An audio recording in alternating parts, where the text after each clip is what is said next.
我今日帶我朋友過嚟重慶大廈咧，其實我係有一個目標嘅，就係大家交換文化，交換文化，而且咧仲可以做到朋友，咁樣咧係非常之好有意義嘅事啦。月眉你話咧？係啊。咁你今日咧，你呢餐10分最高，你俾幾多分？9分。點解咧？因為個薄餅都好脆，個咖喱都好食。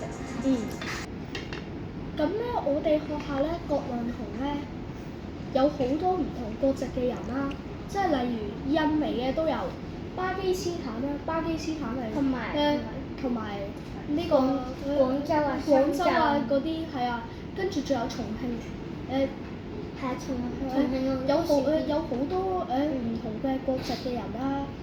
咁咧，我哋老師咧都非常之中意食咖喱同埋中餐。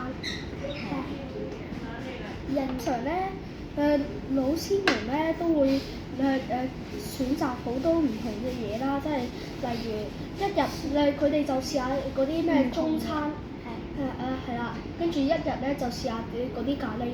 通常呢啲老師咧都讚不絕口。佢哋個